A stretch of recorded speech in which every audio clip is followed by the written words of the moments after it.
성경 전체를 세 단어로 요약을 한다면 창조, 타락, 구원 이렇게 정리를 할 수 있습니다. 그 가운데 한 단어로 정리를 한다면 구원으로 정리가 가능합니다.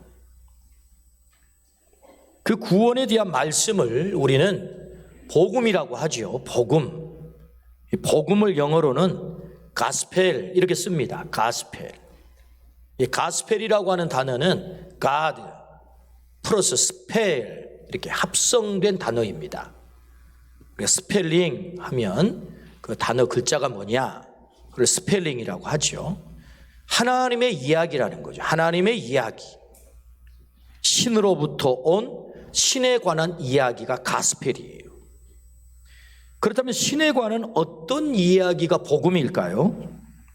하나님이 인간이 되셔서 이 땅에 오심, 우리의 죄를 해결하기 위해서 십자가에서 달려 돌아가심, 우리의 생명의 보증이 되기 위하셔서 부활하심, 이걸 가리켜 복음이라고 말하죠. 복음. 그러므로 예수 그리스도의 복음이란 바로 예수님이 복음이세요. 무엇이요? 그분의 십자가와 부활이 복음인 거죠. 십자가와 부활이 복음이다. 부활은 우리의 사망이 해결됐음의 증거, 또 부활은 우리의 생명의 보증이죠. 오늘 어떤 사람들은 그 부활을 과연 믿을 수 있습니까? 라고 질문을 던지죠. 그 질문에 대한 대답은 분명합니다. 역사적인 사실, 부인할 수 없는 역사적인 객관적 사실이 뭐예요? 예수님의 무덤이 빈 무덤으로 있었다는 것이고 목격자가 있었다는 것 아니겠습니까? 500명의 형제가 일시에 보았다. 목격자. 그리고 BC, AD 이 역사가 그걸 증명한다. 예수님의 부활의 사건, 그 예수님 때문에 이 땅의 역사가 비포 크라이스트, BC와 어노 도미니, 우리 주님의 시대 역사가 두 동강이 났다. 그것은 곧 바로 부활이 사실이다. 그래서 이 부활로부터 교회가 시작이 되죠. 기독교의 역사는 바로 부활로부터 시작이 된 거죠. 그래서 교회가 무엇입니까? 바로 부활 공동체인 거죠. 그러니까 우리가 여기 이렇게 존재함은 부활이 사실이다. 그런 말씀이다. 그 말씀입니다. 그러므로 부활은 우리 기독교에 있어서 가장 중요한 축제의 날이죠. 예수님이 부활하셨다라고 하는 그 사실 자체가 우리에게 가장 중요하지만 동시에 그 부활이 우리에게 이토록 중요한 것은 그 부활이 과거적 2000년 전의 사건이 아닌 오늘 현재적 사건이면서 동시에 미래적 나의 사건이기 때문에 부활이 중요하다. 다시 해볼까요? 부활이 과거적 사건으로 끝나는 것이 아니고 오늘 현재적 나의 사건이면서 동시에 미래적 사건이기 때문이다. 그렇다면 미래적 사건이라는 그 의미가 뭐예요? 우리 예수님께서 다시 재림하신다 약속하셨어요. 그 재림의 날에 우리도 모두가 몸으로 다시 부활할 것이다 라고 성경은 말씀하시죠. 이 부활은 미래적 나의 사건이 되는 거죠. 나의 사건 뿐만 아니라 현재적 사건이라는 의미가 뭐예요? 부활이라고 하는 단어는 사전적 의미가 다시 일어나는 것, 다시 살아나는 것이라고 하는 뜻을 갖고 있어요. 부활. 그러므로 다시 일어나는 것이고 다시 살아나는 것이 부활이라고 한다면 현재적 나의 사건, 부활이 현재적 나의 사건이라는 의미는 오늘 내가 쓰러져 있다면 다시 일어나는 거예요. 내가 오늘 절망 가운데 빠졌다면 다시 소망을 갖는 것입니다. 오늘 내가 울고 있다면 다시 웃는 사람이 되는 것, 그게 뭐예요? 그게 부활이, 오늘의 의미의 부활이란 말이죠. 현재적 나의 사건, 오늘 내가 질병 가운데 고통 가운데 있다면 그 고통의 문제가 해결되어서 치유가 일어나는 것, 그게 뭐예요? 오늘의 현재적 나의 부활의 사건이다. 이렇게 말할 수 있죠. 오늘 주님은 무덤 곁에서 울고 있는 한 여인을 만나게 하십니다. 그 여인의 이름은 막달라 마리아죠. 막달라 마리아. 주님은 왜 오늘 우리들에게 막달라 마리아를 만나게 하실까요? 그것은 두 가지 중요한 메시지가 있습니다. 오늘 막달라 마리아를 오늘 우리들에게 만나게 하시면 두 가지의 중요한 메시지가 있다. 그 첫 번째는 부활이 너의 사건이 되게 하라라는 주님의 말씀이에요. 부활이 너의 사건이 되게 하라. 우리 같이 한번 읽어보시겠습니까? 부활이 너의 사건이 되게 하라. 막달라 마리아에게 부활이 찾아와서 그 눈물이 바뀌어 웃음이 된 거예요. 오늘도 이 부활이 오늘 나의 사건이 된다면 나의 고통의 문제가, 절망의 문제가 해결이 되고 나에게도 웃음이 될 수 있다. 그것이 나의 사건이 되는 거죠. 부활이 나의 사건이 되는 것입니다. 오늘 요한복음 20장 11절입니다. 마리아는 무덤 밖에 서서 울고 있더니 울면서 구부려 무덤 안을 들여다보니, 마리아는 무덤 밖에서 서서 울고 있다라고 성경은 기록합니다. 마리아가 누굽니까? 누가복음 7장 37절부터 38절입니다. 그 동네에 죄를 지은 한 여자가 있어 예수께서 바리새인의 집에 앉아 계심을 알고 향유 담은 옥합을 가지고 와서 예수의 뒤로 그 발 곁에 서서 울며 눈물로 그 발을 적시고 자기 머리털로 닦고 그 발에 입 맞추고 향유를 부으니. 아멘. 여러분, 이 장면을 하나의 그림 혹은 영화라고 생각을 한번 해보십시오. 한 여인이 예수님이 식사하기 위해서 한 집에 들어갔는데 향유 옥합을 들고 들어와가지고 예수님의 발에 그걸 붓습니다. 그리고 그 발을 자신의 눈물로 닦아요. 머리털로 닦아요. 그 발에 입을 맞추어요. 이 행위가 어떤 행위입니까? 너무너무 사랑하니까 그 사랑을 어찌 표현할 수가 없어서 자신이 가지고 있는 가장 값비싼 향유를 깨뜨려서 그 발에 붓고 여인의 자존심이라고 하는 머리를 풀어서 예수님의 발을 닦는단 말이죠.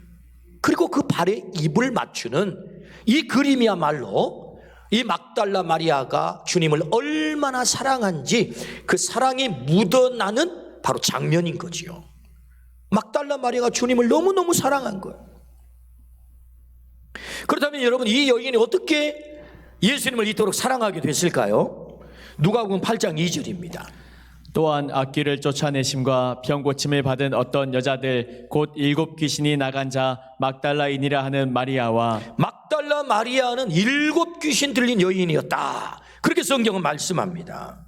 한 마리도 아니죠. 7마리입니다. 얼마나 귀신이 심하게 들렸겠어요? 얼마나 이 여인의 형편이 처참했겠습니까? 고통스러웠겠습니까? 근데 이 막달라 마리아의 7마리 귀신을 누가요? 예수님이 쫓아내셔서 이 처참한 여인을 온전히 회복을 시켰다. 그러니 엄청난 사랑을 받은 이 여인이 주님을 사랑하는 건 너무 당연하지 않겠습니까? 자신의 머리털을 풀어서 예수님의 발을 닦을 정도로 주님을 사랑할 수밖에 없는 여인이 된 거죠. 그래서 이 여인은요, 오늘 성경 누가복음 8장에 보면 자신의 소유를 들여서 예수님을 섬길 뿐만 아니라 예수님이 십자가에 달려 돌아가실 때 마지막 십자가에 남아 곁을 지켰던 사람이 누구예요? 막달라 마리아란 말이죠. 너무너무 주님을 사랑했던 사람. 그 사랑했던 예수님이 돌아가신 거예요. 사랑하는 사람이 죽은 거예요. 그 상실감이 얼마나 클까요? 그 절망의 깊이가 얼마나 깊을까요? 그 스트레스가 또 얼마나 클까요?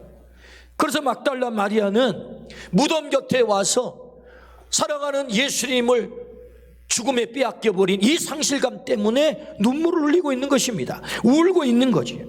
성경은 이 장면을 놓치지 않고 이 여인의 절망의 깊이가 얼마나 큰지를 정확하게 기록하고 있는 거지. 그냥 무덤 곁에 울고 있다 한 여인이 그런 게 아닙니다. 지금 무덤이라는 말은 절망이라는 말이고, 거기 울고 있다는 말은 더 이상 할 수 없어 그 인생 마지막 처절한 자리에 놓여 있다, 그런 말이죠. 그래서 성경은 절망하는 마리아를 지금 말씀하고 싶은 거예요. 절망하고 있는 마리아, 마리아의 절망, 이게 우리에게 들려주신 메시지죠. 무덤 곁에서 울고 있는 여인은 절망하는 마리아예요. 여러분, 우리에게도 이런 절망스러운 상황이 또 얼마나 많습니까? 울고 싶은 상황이 또 어디 한둘입니까? 우리에게도 이런 절망이 있는 거예요. 무덤 곁에서 울 수밖에 없는 우리의 아픈 상황 말이에요. 저는 지난 주간에 숭이 중고등학교를 가게 됐습니다. 새성전터를 가게 됐는데, 거기 우리 새성전터 옆에 숭이 중고등학교 올라가는 길이 있잖아요. 거기 입구에 아치가 있습니다. 아치. 그 아치에는 현수막이 종종 달리죠. 성구도 달아놓고 거기 알리고 싶은 내용을 달아놓습니다.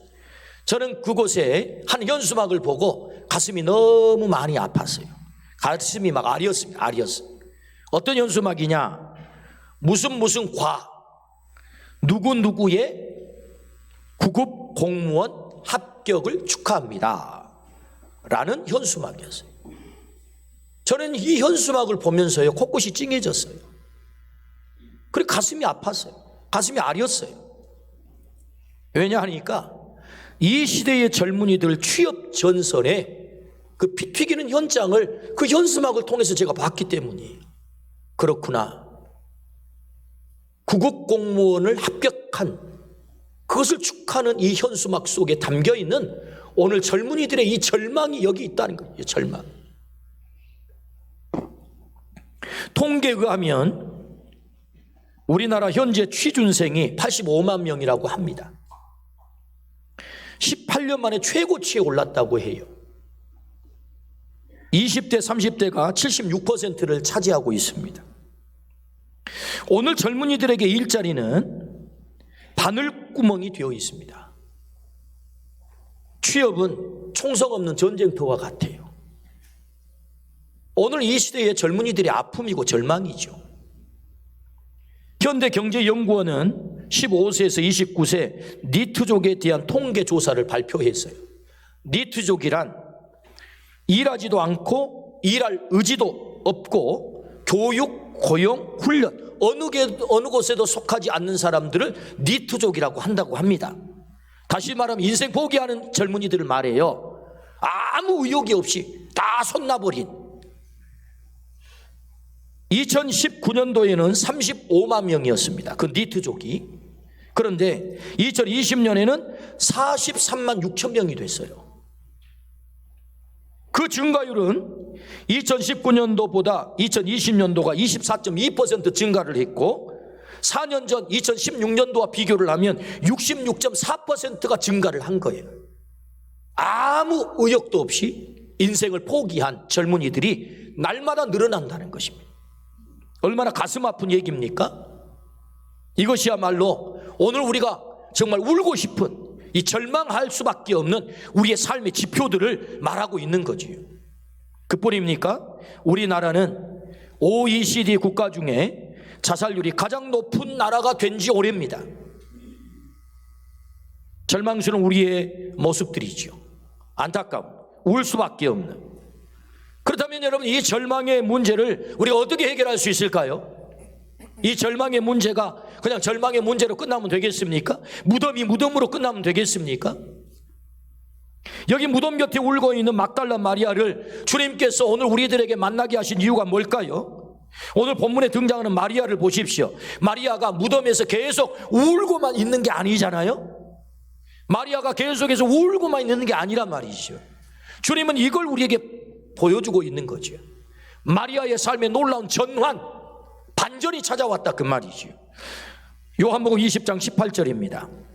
막달라 마리아가 가서 제자들에게 내가 주를 보았다 하고 또 주께서 자기에게 이렇게 말씀하셨다 이르니라. 막달라 마리아 울음이 사라졌어요. 무덤을 찾는 발걸음에서 부활을 전하는 발걸음으로 바뀌었습니다. 절망이 소망이 되었고 부활의 증인이 된 것입니다. 어떻게 그런 극적인 반전이 일어날 수 있었을까요? 그것은 요한복음 20장 16절입니다. 예수께서 마리아야 하시거늘 마리아가 돌이켜 히브리 말로 라보니 하니 이는 선생님이라는 말이라. 예수님이 마리아야 라고 불렀다는 거죠. 부활하신 예수님이. 마리아는 무덤을 찾아갔어요. 그런데 그 무덤이 빈 무덤으로 예수님이 계시지 않아요. 그리고 울고 있는 마리아의 이름을 누가? 부활하신 주님이 부르는 거예요. 그러니까 마리아의 삶에 어떻게 해서 반전이 찾아옵니까? 부활하신 주님이 마리아의 이름을 부를 때, 부활하신 주님을 마리아가 만났을 때 그의 인생에 반전이 찾아온 줄로 믿습니다. 완전히 전환이 찾아왔다는 거예요. 부활하신 주님을 만나면 우리의 인생에 절망의 문제가 해결될 줄로 믿습니다. 반전이 찾아올 줄로 믿습니다. 절망이 소망으로 바뀔 줄로 믿습니다. 아멘. 그것이 막달라 마리아를 오늘 우리에게 만나게 하신 이유다. 막달라 마리아가 계속해서 무덤 곁에서 울고만 있지는 않습니다. 그가 웃게 됐단 말이죠. 달려가게 됐단 말이죠. 소망을 안고 그것은 부활하신 주님을 만나게 됐다. 할렐루야.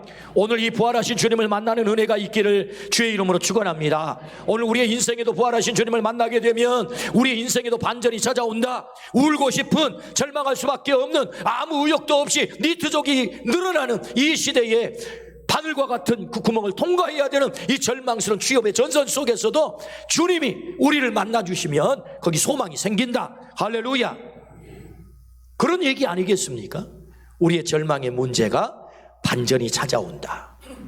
오늘 반전을 가져오시는 부활의 주님을 우리 모두가 만나기를 주의 이름으로 축원합니다. 그렇다면 여러분, 어떻게 막달라 마리아가 부활하신 주님을 만나게 됐을까요?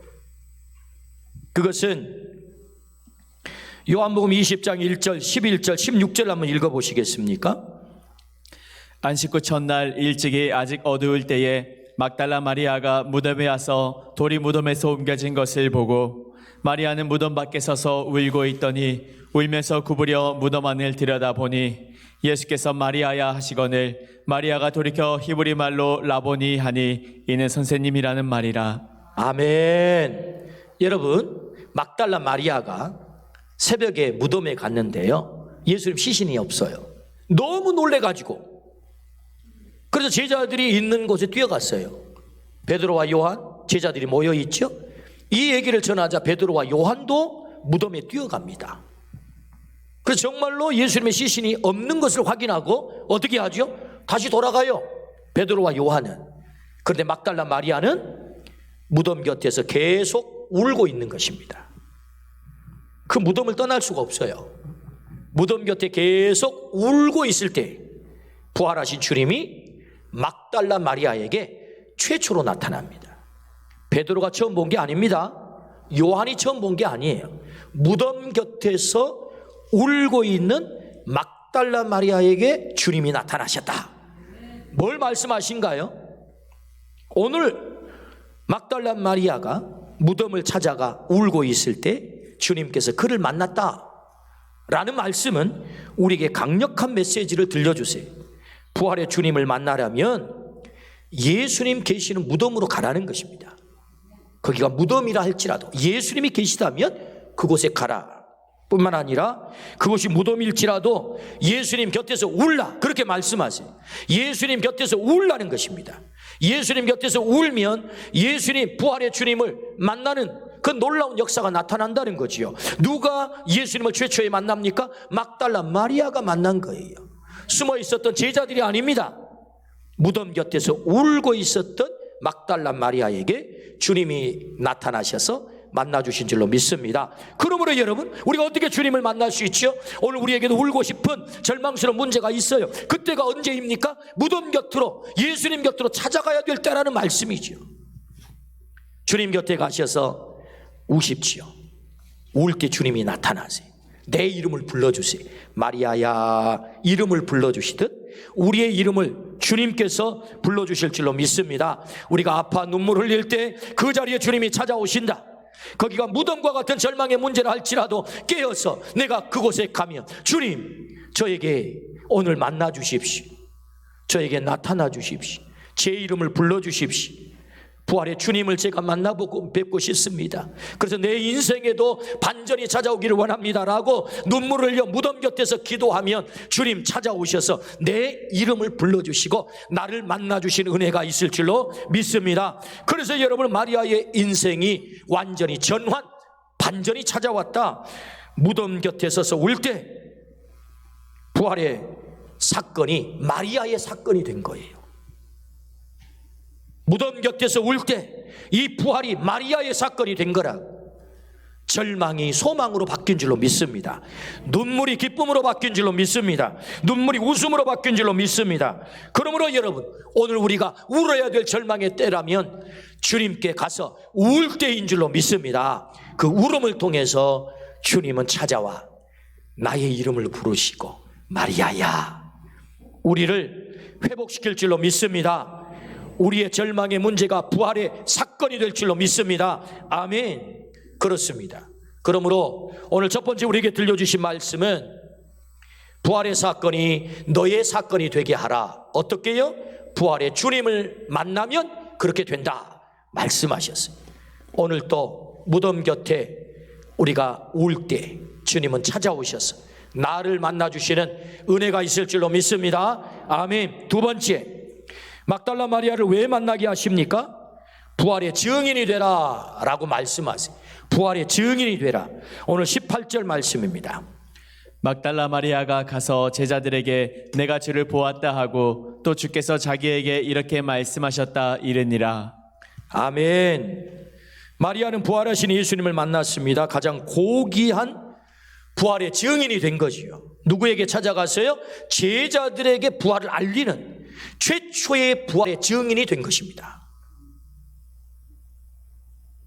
마리아의 인생이 완전히 달라졌죠. 부활이 다시 일어나는 것, 다시 살아나는 것이라고 한다면 마리아의 인생 완전히 다시 살아난 것입니다. 조금 전까지만 해도 그런 절망에서 눈물을 흘리는 자였어요. 그런데 이제는 소망을 안고 가서 소망을 전하는 사람으로 바뀐 것이죠. 완전히 다시 회복이 된 것입니다. 다시 일어난 것입니다. 부활의 사건이 그의 사건이 된 거죠. 여러분, 막달라 마리아가 누구입니까? 다시 질문을 던져봅시다. 7 귀신에 사로잡힌 여인입니다. 성경에 7이라는 숫자는 완전수입니다. 7 귀신이 강조되는 것은 마리아는 귀신에게 완전히 사로잡힌 여인이라는 것이죠. 그러니 마리아의 형편이 어떠했겠습니까? 그는 가장 비천한 여인이고 가장 처참한 여인이 되었다 그 말이죠. 그의 형편이 얼마나 처참하겠어요. 소시적에 제 고향에서 우철이라고 하는 어르신이 있었어요. 우철이. 그냥 이름이 우철인데 성은 잘 몰라요. 사람들이 우철이 이렇게 해가지고 우철인 줄 알아요. 근데 이분은요 늘 희죽희죽 웃고 다니세요. 그 혼자 말을 막 중얼중얼 거리고 다니세요. 어른들은 그분이 미쳤다고도 말하고 귀신 들렸다고도 말했습니다. 그의 행색은 늘 남루했고 참으로 볼품이 없었습니다. 그래서 사람들은 함부로 그분을 취급했어요. 애들은 그분이 오시면 흙을 막 집어 던졌어요. 흙을. 돌멩이를 집어 던졌어요. 그리고 애들은 그 어르신을 놀려댔습니다. 미친 사람이라고. 귀신 들렸다고. 이 어른들이 그렇게 말하니까 애들이 그렇게 하는 거지요. 그분이 사는 거처는 다 쓰러져가는 헛강과 같은 곳에 거적대기를 깔고 사셨어요. 생각해보면 정말 너무나도 안타까운 그런 어르신이셨습니다. 지금 어른이 되어서 생각해보니까 왜 그 아이들이 그렇게 하는 것을 어른들이 방치했는지 참 가슴이 많이 아파요. 그렇게 처참하게 살아갔던 분이 그 우철이라고 하는 어르신이셨어요. 저는 오늘 말씀을 준비하면서 막달라 마리아가 귀신 들려서 7 귀신 들려서 살아가는 그 모습이 그렇겠다라는 생각을 하게 됐어요.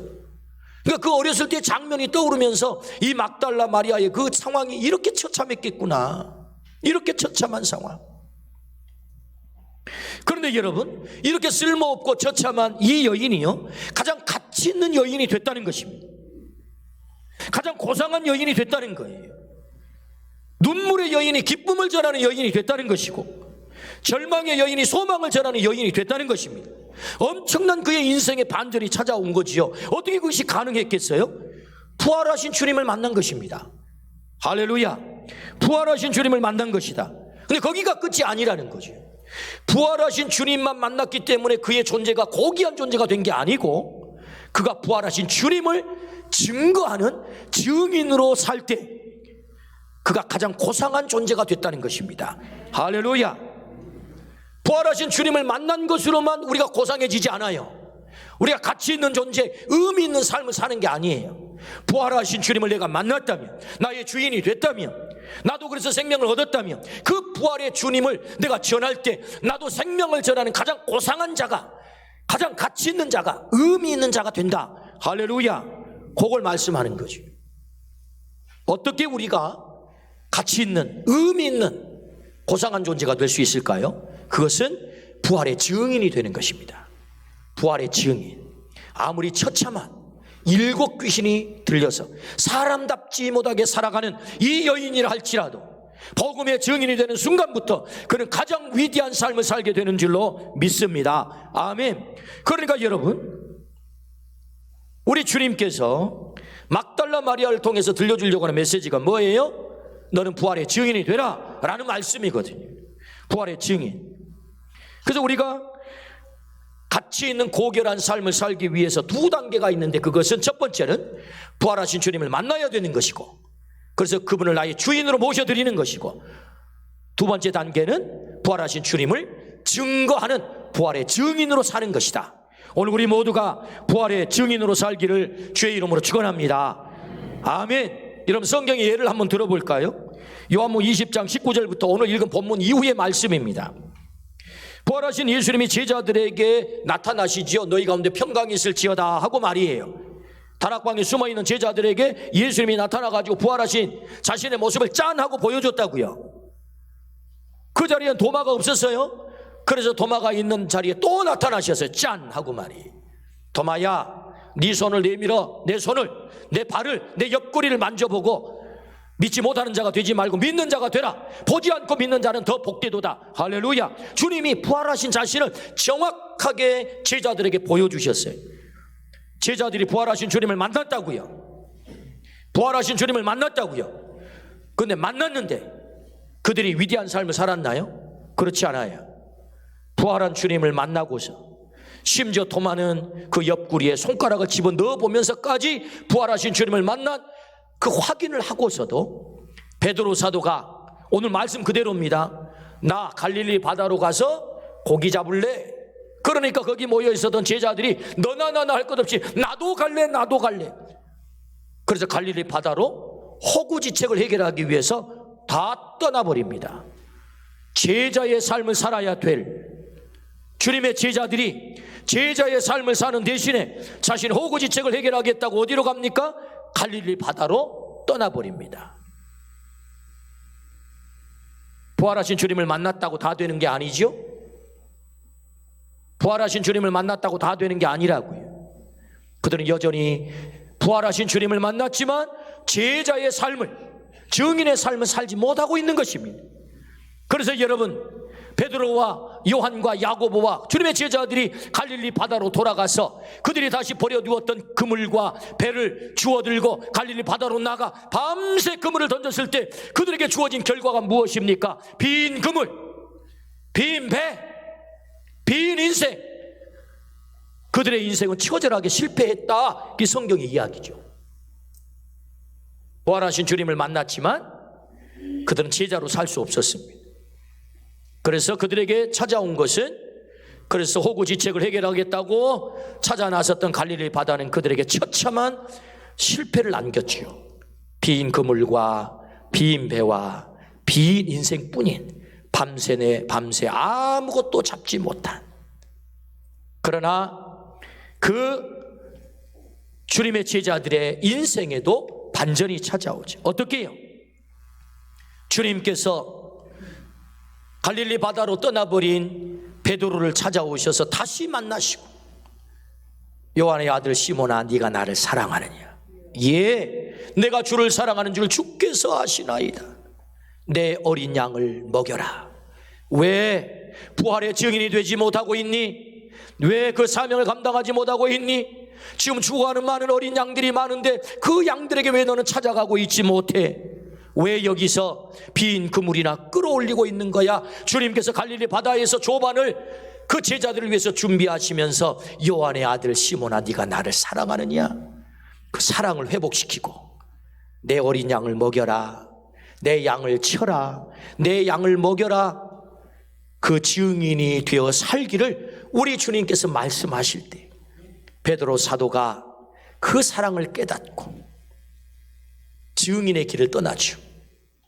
증인의 길.